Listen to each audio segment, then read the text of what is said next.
हाँ, चलिए आज हम लोग बात कर रहे हैं नर्व इम्पल्स कंडक्शन के बारे में, जिससे थोड़ा सा कॉम्प्लिकेटेड टॉपिक माना जाता है जूलॉजी के अंदर, फिजियोलॉजी के अंदर। लेकिन मेरा दावा है कि अभी इस छोटे से वीडियो को देखने के बाद ये आपको जूलॉजी का सबसे आसान टॉपिक लगने वाला है। और निश्चित रूप से इसमें जितने भी क्वेश्चन आपके मन में होते हैं, जितनी बातें आपके मन में होते हैं, उन सभी का सोल्यूशन आपको मिलने वाला है और उन सभी बातों को बेहतर ढंग से हम समझने वाले हैं। ठीक है, तो देखो हमने बात किया था नर्व फाइबर के स्ट्रक्चर के बारे में, और नर्व फाइबर के स्ट्रक्चर में हमने ये पढ़ा था कि it is consist of 3 part. First part of nerve fibre is called as dendron, second part of nerve fibre is called as cyton, and third part of nerve fibre is called as axon. तो यहां हमने nerve fibre का diagram बनाया। अब देखो nerve fibre का जो cytoplasm है, अच्छी तरह से याद रखना, नर्व फाइबर का जो साइटोप्लाज्म है वो क्या कहलाता है? This is called as neuroplasm or axoplasm in part of axon.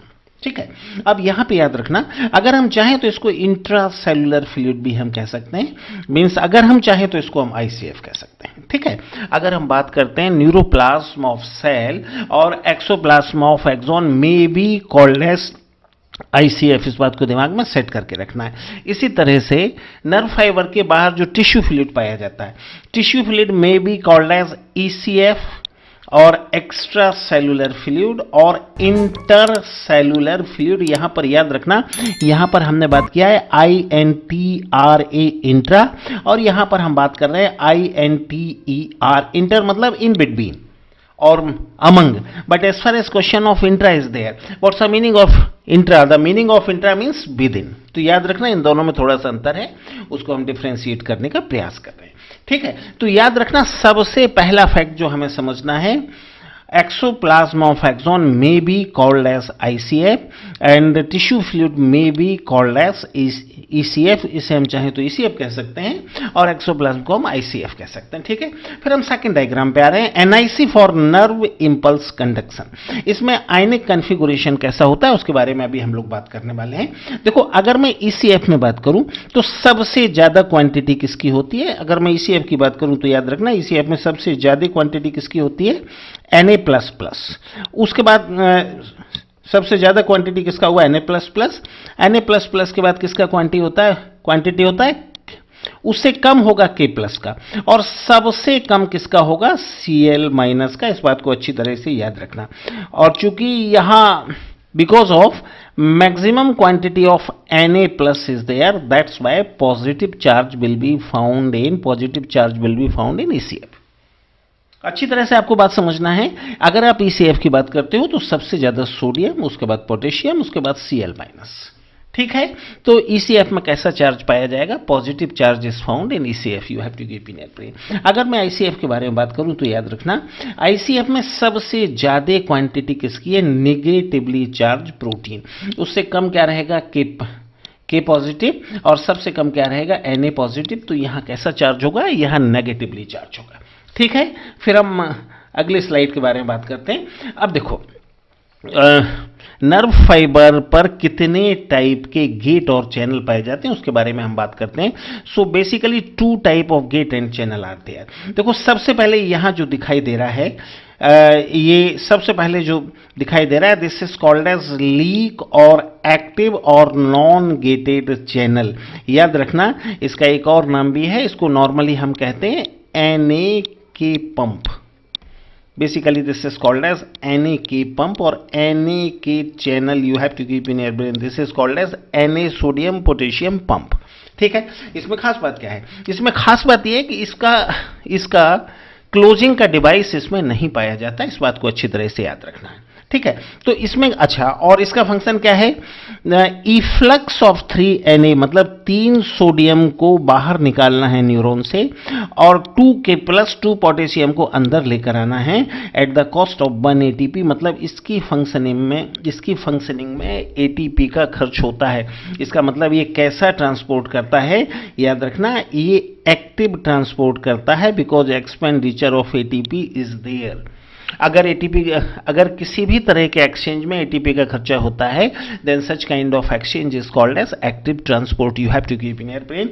तो याद रखना पहला ये सोडियम पोटेशियम पंप है, और दूसरा वोल्टेज गेटेड चैनल जो सेकंड कैटेगरी है। देखो यहां पर याद रखना दो तरह का कनेक्शन यहां पर, दो तरह का ओपनिंग यहां पर है, एक सोडियम पोटेशियम पंप और sodium potassium channel, second one separately sodium channel and separately potassium channel. अगर मैं सोडियम चैनल का बात करूं, सोडियम गेट का बात करूं, तो इसमें यह बात याद रखना, this is for influx of sodium, मतलब ये ईसीएफ का सोडियम आईसीएफ में लेकर आता है। अगर मैं पोटेशियम गेट की बात करूं तो पोटेशियम गेट क्या करता है, इफ्लक्स ऑफ पोटेशियम, मतलब आईसीएफ के पोटेशियम को ईसीएफ में लेकर जाता है। इस बात को अच्छी तरह से दिमाग में सेट करके रखना है, ठीक है। और ये जो दोनों जो ये गेट हैं इसके बारे में याद रखना, ये जो दोनों चैनल है इसके बारे में अच्छी तरह से याद रखना, ये पैसिव ट्रांसपोर्ट करते हैं, इनके एक्सचेंज में एनर्जी खर्च नहीं होती, ठीक है।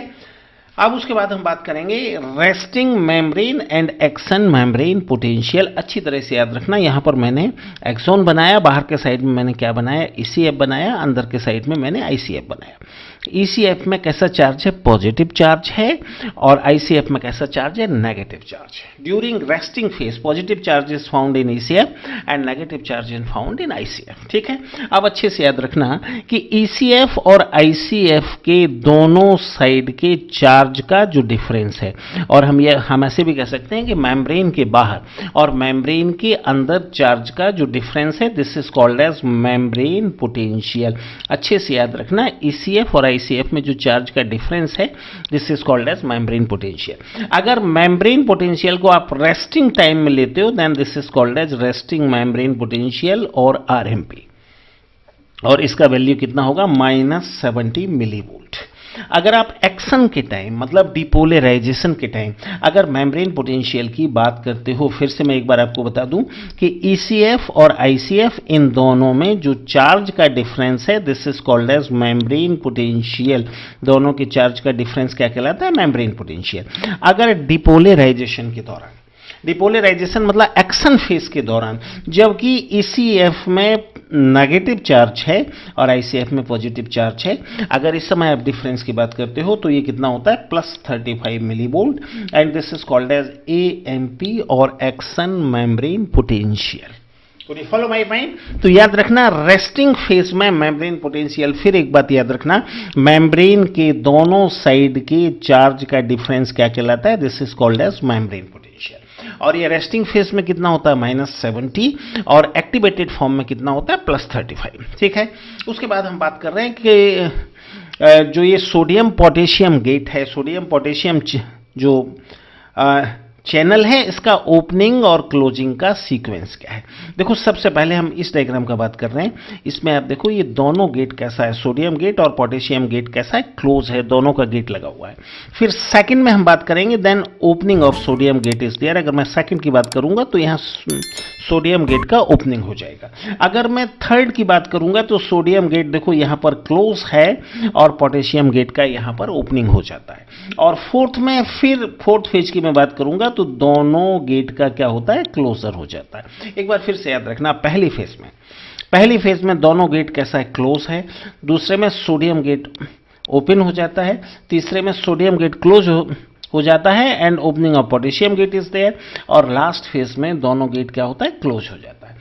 First phase is called as resting membrane potential और आरएमपी फेज।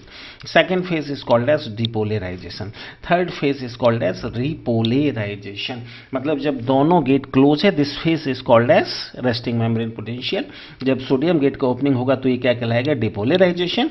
और जब पोटेशियम गेट का ओपनिंग होगा then this is called as repolarization, ठीक है।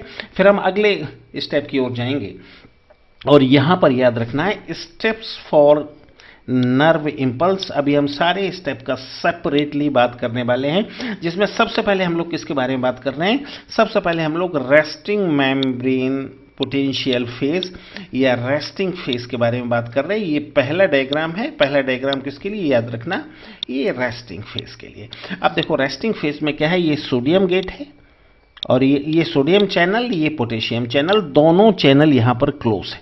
ईसीएफ में पॉजिटिव चार्ज है और आईसीएफ में कैसा चार्ज है, नेगेटिव चार्ज है। और मेम्ब्रेन पोटेंशियल कितना हो जाएगा, याद रखना, मेम्ब्रेन पोटेंशियल यहां पर -70 मिलीवोल्ट हो जाएगा। इस बात को अच्छी तरह से याद रखना, ठीक है, जब भी कोई स्टिमुलस आएगा, ठीक है, जब भी कोई स्टिमुलस आएगा, देन सेकंड फेज में क्या होगा, second phase which is called as depolarization और एक्शन मेम्ब्रेन पोटेंशियल फेज और एक्टिवेटेड फेज।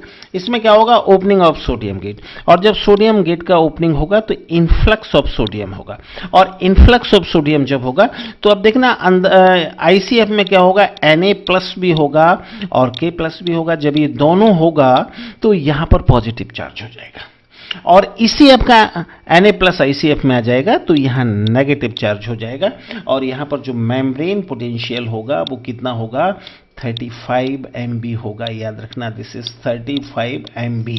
और याद रखना, डिपोलराइजेशन अकेला फेज है जिसमें सोडियम पोटेशियम चैनल और लीक चैनल काम करना बंद कर देते हैं। इस बात को अच्छी तरह से याद रखना, लीक चैनल और सोडियम पोटेशियम गेट जो है वो कैसा होता है, स्टॉप हो जाता है। अदरवाइज इसके अलावा वो हमेशा एक्टिवेटेड रहता है। अगर हम थर्ड फेज का बात करेंगे, उसके बाद अगले फेज का बात करेंगे, तो अगले फेज में अच्छी तरह से याद रखना, अगर मैं इसके बाद वाली फेज के बारे में बात करता हूं, अगर मैं इसके बाद वाली फेज के इसके बाद जो फेज उसके बारे में अगर मैं बात करता हूं तो अच्छी तरह से याद रखना कि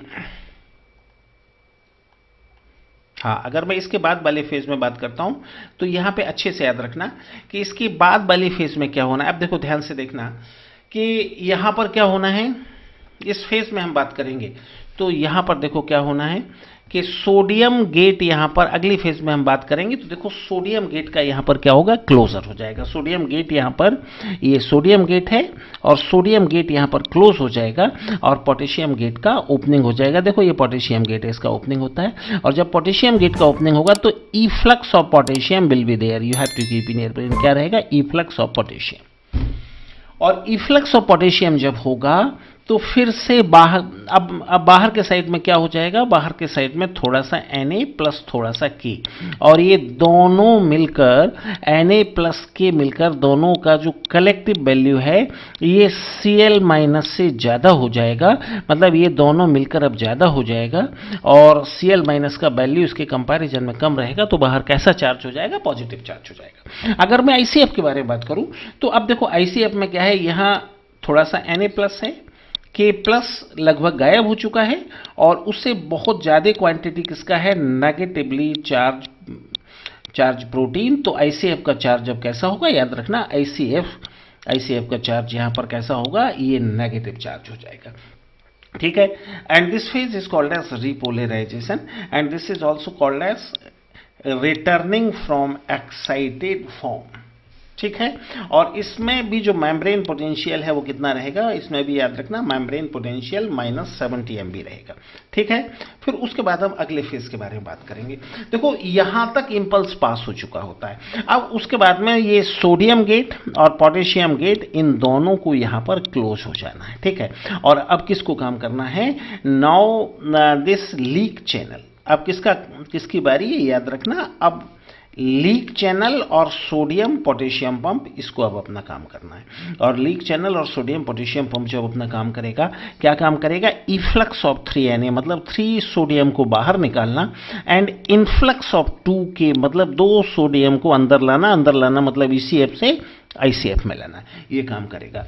अब यहां पर एक बात का ख्याल रखना है कि देखो यहां जो इफ्लक्स हो रहा है, जो बाहर जाने वाला मूवमेंट हो रहा है, वो कितना होता है, 3Na। ठीक है, इनफ्लक्स मतलब अंदर साइड मूवमेंट कितना हो रहा है, 2K। तो देखो अब इसमें क्या होना है कि अंदर से बाहर जितना सोडियम को लेकर जाना है वो जल्दी बाहर निकल जाएगा, लेकिन पोटेशियम को बाहर से अंदर आने में ज़्यादा टाइम लगेगा। तो एक फेज ऐसा होगा जब जो ये नर्व फाइबर है ये सोडियम के लिए इम्परमिएबल हो जाएगा, लेकिन पोटेशियम के लिए कैसा रहेगा, परमिएबल रहेगा।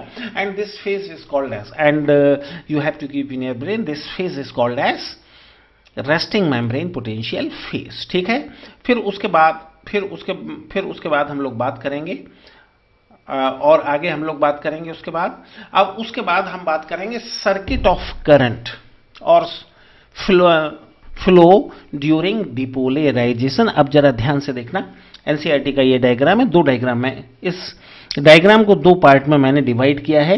देखो ए पार्ट में क्या हो रहा है, डिपोलराइजेशन इज देयर, यहां पर क्या चल रहा है, डिपोलराइजेशन।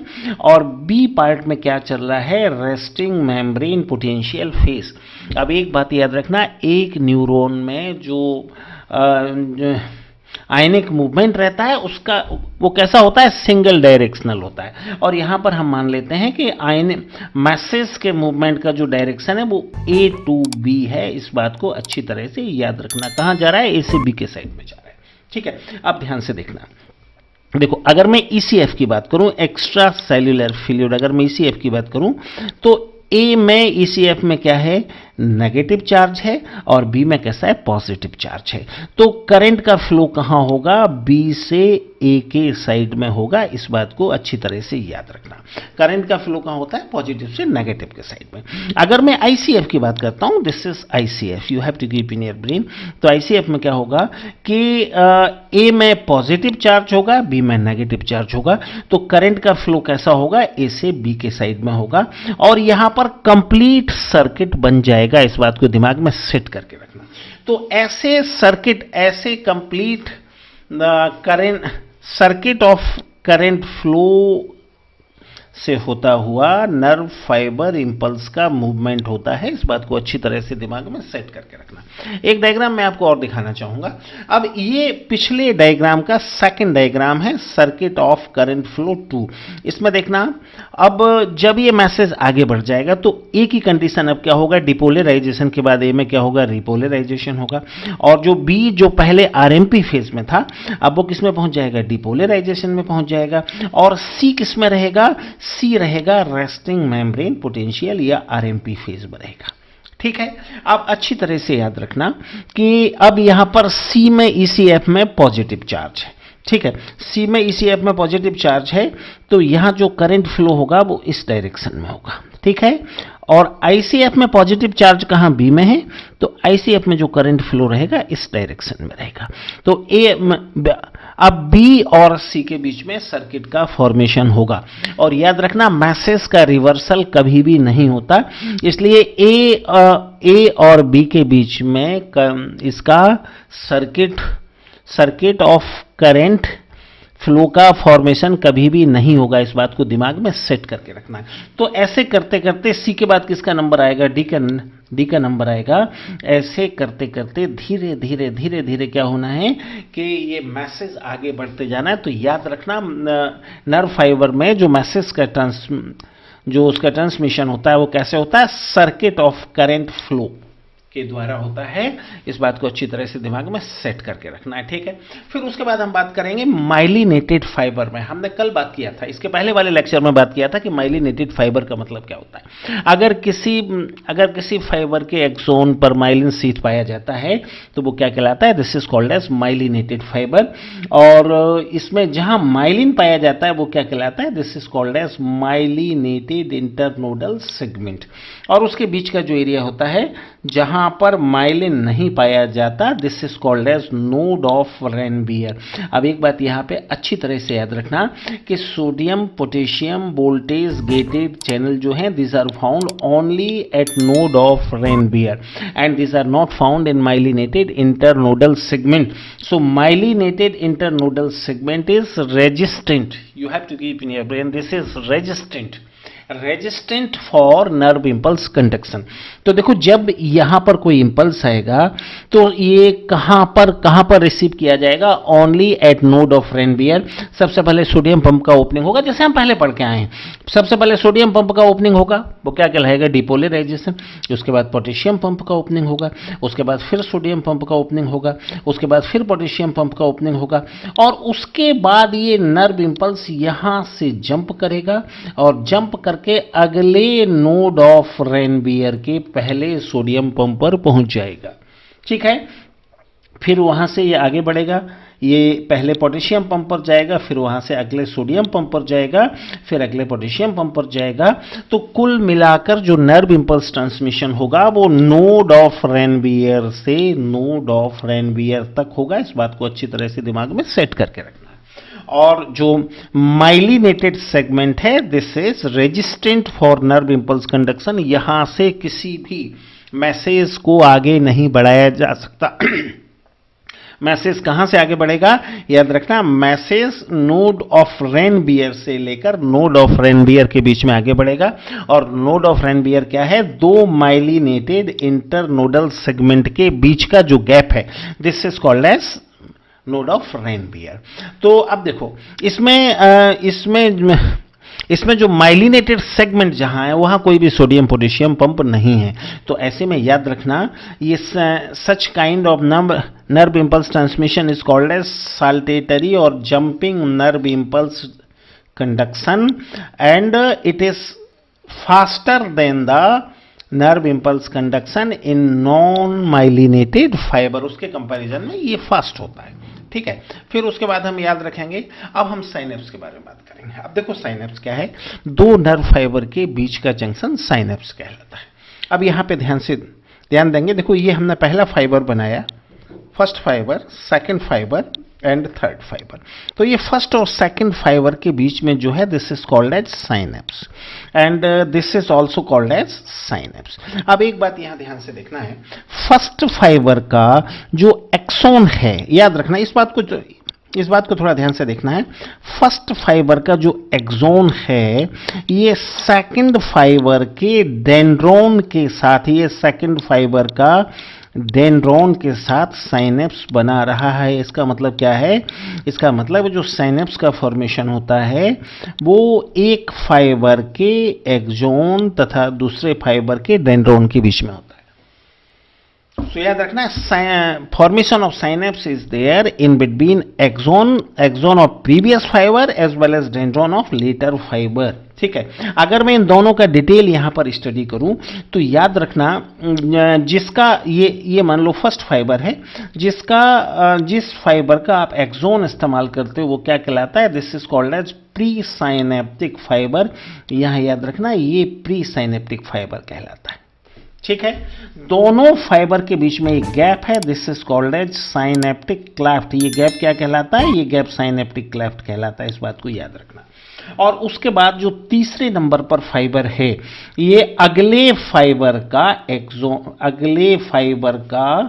पोस्ट साइनेप्टिक फाइबर, अगले फाइबर का, याद रखना, अगले फाइबर का ये अगले फाइबर का डेंड्रोन है, इस बात को अच्छी तरह से याद रखना। This is डेंड्रोन of next fibre, अगले फाइबर का डेंड्रोन है। तो याद रखना ये डेंड्रोन, तो ये तीनों मिलकर number 1, number 2 and number 3 collectively मिलकर क्या कहलाते हैं, साइनेप्स कहलाते हैं। So one synapse is consist of one pre synaptic fibre, one synaptic cleft and one post synaptic fibre, basically this is डेंड्रोन। ठीक है, चलो उसके बाद हम लोग आगे बढ़े। अब यहाँ पे टाइप ऑफ साइनेप्स की हम बात कर रहे हैं। ठीक है, देखो ये पहला डायग्राम ए और ये दूसरा डायग्राम बी, जरा दोनों को हम बहुत ध्यान से देखेंगे। देखो दोनों में अंतर क्या है। अगर मैं पहले की बात करूं तो इसमें जो प्री साइनेप्टिक फाइबर है और जो पोस्ट साइनेप्टिक फाइबर है, दोनों के बीच का जो गैप है वो बहुत ही ज्यादा कम है। अगर मैं इन दोनों के गैप की बात करूं, देखो बहुत ही थोड़ा सा गैप यहां पर है, ना के बराबर गैप। ठीक है, तो अगर प्री साइनेप्टिक फाइबर और पोस्ट साइनेप्टिक फाइबर के बीच में बहुत ही थोड़ा सा गैप है, then such kind of synapse are called as electrical synapse. आप ऐसे भी कह सकते हो कि अगर साइनेप्टिक क्लेफ्ट बहुत ही थोड़ा सा है, then this is called as, then such kind of fibre are called as, such kind of synapse are called as electrical synapse. अब सेकंड डायग्राम में आएंगे। देखो ये इसमें क्या हुआ, ये इसका प्री साइनेप्टिक फाइबर है और ये सेकंड नंबर पर साइनेप्टिक क्लेफ्ट है। और साइनेप्टिक क्लेफ्ट का जो डायामीटर है इसको हम ध्यान से देखेंगे। साइनेप्टिक क्लेफ्ट का यहाँ जो डायामीटर है ये बहुत ज़्यादा है। तो अगर साइनेप्टिक क्लेफ्ट का डायामीटर बहुत ज़्यादा है, इस बात को अच्छी तरह से दिमाग में सेट करके रखना है। अगर साइनेप्टिक क्लेफ्ट का डायामीटर बहुत ज़्यादा है, then such kind of synapse is called as chemical synapse. You have to keep in your brain, ये क्या कहलाता है, ये केमिकल साइनेप्स कहलाता है। ठीक है, बात समझ में आया। तो अब जरा हम बात करें synaptic nerve impulse transmission in electrical synapse. पहले हम बात कर लें किसके बारे में, इलेक्ट्रिकल साइनेप्स के बारे में। अब देखो इलेक्ट्रिकल साइनेप्स में ये हुआ ये क्या हुआ, ये प्री साइनेप्टिक फाइबर है, ठीक है, और ये पोस्ट साइनेप्टिक फाइबर है, ये पोस्ट साइनेप्टिक फाइबर, और दोनों के बीच में थोड़ा सा गैप है, ठीक है। अब याद रखना ये जो है प्री साइनेप्टिक फाइबर का ये याद रखना प्री साइनेप्टिक फाइबर का ये लास्ट पोटेशियम पंप है, ठीक है, और ये पोस्ट साइनेप्टिक फाइबर का फर्स्ट सोडियम पंप है। इस तरह से याद रखना। दोनों के बीच में यहां डिस्टेंस हम ध्यान से देखेंगे बहुत ही कम है, और डिस्टेंस कम होने की वजह से सीधा यहां से मैसेज सीधा यहां से यहां पहुंच जाएगा, मतलब प्री साइनेप्टिक फाइबर के लास्ट पोटेशियम पंप से होकर message directly post synaptic fibre के फर्स्ट सोडियम गेट तक पहुंच जाएगा, मतलब प्री साइनेप्टिक फाइबर से पोस्ट साइनेप्टिक फाइबर तक मैसेज पहुंचाने के लिए हमें किसी तरह के केमिकल की जरूरत नहीं है। तो इसमें देखो टाइम भी बहुत कम लगेगा। और एक बात और याद रखना कि साइनेप्टिक वेसिकल या तो इसमें एब्सेंट है। साइनेप्टिक वेसिकल साइनेप्स में पाए जाने वाले सेक लाइक स्ट्रक्चर है, थैली के जैसा स्ट्रक्चर है, जिसमें क्या भरा होता है, न्यूरोट्रांसमीटर भरा होता है। तो इसमें याद रखना साइनेप्टिक वेसिकल या तो एब्सेंट है, और अगर है तो उसके अंदर न्यूरोट्रांसमीटर नहीं पाया जाता, ठीक है। अब उसके बाद हम बात करेंगे mechanism of nerve impulse conduction in post synaptic in chemical synapse, ठीक है। तो पहले हम केमिकल साइनेप्स का स्ट्रक्चर देख लें। देखो इसमें ये जो स्ट्रक्चर है ये क्या है, प्री साइनेप्टिक फाइबर, और देखो बीच में ये हो जाएगा साइनेप्टिक क्लेफ्ट, ये दोनों फाइबर के बीच का जो गैप है साइनेप्टिक क्लेफ्ट, और बाद का फाइबर हो जाएगा पोस्ट साइनेप्टिक फाइबर। अब इसमें अच्छा इसका प्री साइनेप्टिक फाइबर के अंदर देखो इस तरह के सैक लाइक स्ट्रक्चर है, बेसिकल लाइक स्ट्रक्चर है, ठीक है। और ये बेसिकल लाइक जो स्ट्रक्चर, इसके अंदर एक केमिकल भरा हुआ है, और ये केमिकल क्या कहलाता है, this chemical is called as neurotransmitter. ये क्या कहलाता है, याद रखना, this chemical is called as neurotransmitter. इस बात को अच्छी तरह से दिमाग में सेट करके रखना है, क्या कहलाता है, न्यूरोट्रांसमीटर, ठीक है। और पोस्ट साइनेप्टिक फाइबर में कुछ खास तरह के स्ट्रक्चर बने हुए हैं जो सेंसरी ऑर्गन है।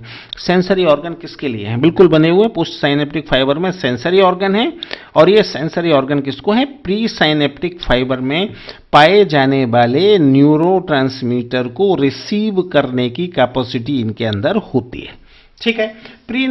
प्री साइनेप्टिक फाइबर के चारों तरफ कैल्शियम है, बट एक बात याद रखना, नॉर्मल कंडीशन में प्री साइनेप्टिक फाइबर की जो बॉल होती है वो कैल्शियम के लिए कैसा होता है, इम्परमिएबल होता है, तो कैल्शियम इसको पार करके अंदर नहीं जा सकता, हालांकि इसके चारों तरफ कैल्शियम भरा हुआ है, ठीक है। तो इतना स्ट्रक्चर हमें यहाँ याद रखना है।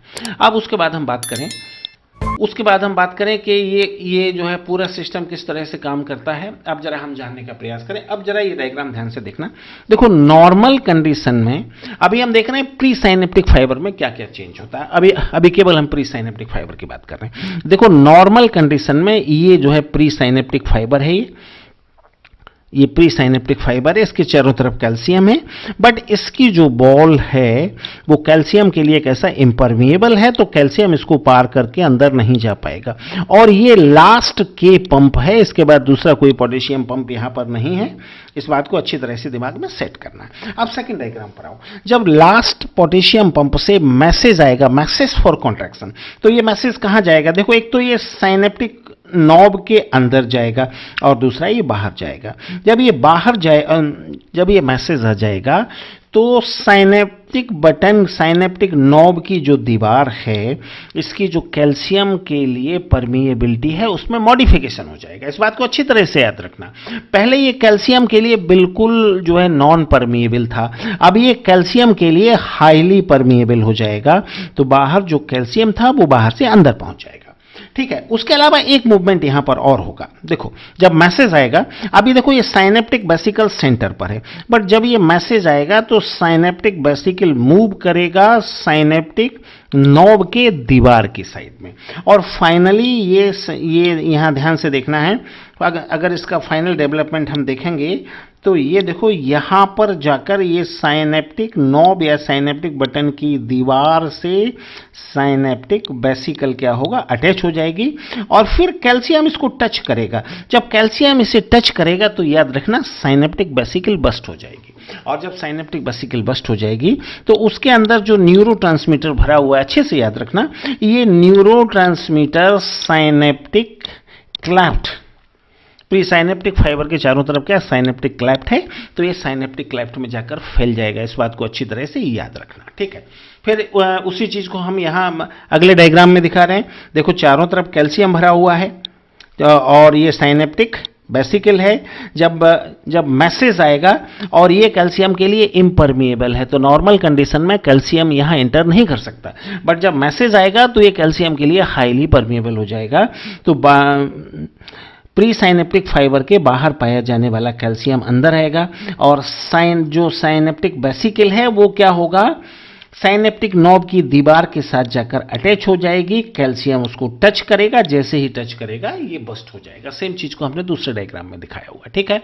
अब देखो, अब हम देखें change in post synaptic fibre. अब यहां से न्यूरोट्रांसमीटर साइनेप्टिक क्लेफ्ट में भरा हुआ है और ये किसके कॉन्टैक्ट में आएगा, ये जो न्यूरोट्रांसमीटर के लिए रिसेप्टर ऑर्गन है पोस्ट साइनेप्टिक फाइबर है उनके कॉन्टैक्ट में आएगा और इन फाइबर का डिपोलराइजेशन हो जाएगा और ये मैसेज को आगे बढ़ाएगा। Got it this point. और अगर ये अपने मैसेज को सोडियम गेट तक पहुंचा देते हैं, sodium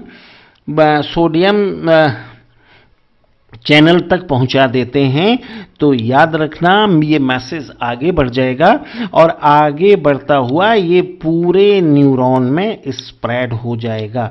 and such kind of potential is called as EPSP और EPSP or excited post synaptic potential you have to keep in your brain, EPSP or excited post synaptic potential। but कभी कभी क्या होता है कि ये न्यूरोट्रांसमीटर ने अपना मैसेज कहाँ पहुंचाया, ध्यान से देखना, न्यूरोट्रांसमीटर ने अपना मैसेज कहाँ पहुंचाया, इसने सोडियम पंप के बजाय कभी कभी ये मैसेज पोटेशियम पंप या क्लोराइड पंप तक पहुंचा देता है। अगर ये क्लोराइड गेट या पोटेशियम गेट तक पहुंचा देगा तो फिर मैसेज आगे नहीं बढ़ेगा और मैसेज यहीं टर्मिनेट हो जाएगा। Such kind of potential is called as IPSP और इनहिबिटरी पोस्ट साइनेप्टिक पोटेंशियल। तो कुल मिलाकर इतनी बातें हमें नर्व इंपल्स ट्रांसमिशन में पढ़ना था, इतना कुल मिलाकर हमें जानना था, जिसको हमने जान लिया है और इससे ज़्यादा कुछ भी हमें इसमें पढ़ने की ज़रूरत नहीं है। Okay, all the best. और कल हम लोग बात करेंगे किसके बारे में, ब्रेन के बारे में डिस्कस करेंगे और ब्रेन के बारे में जानने का प्रयास करेंगे और मेरा दावा है कि एक क्लास अटेंड करने के बाद ब्रेन आपको बहुत आसान लगना शुरू हो जाएगा। So okay, all the best.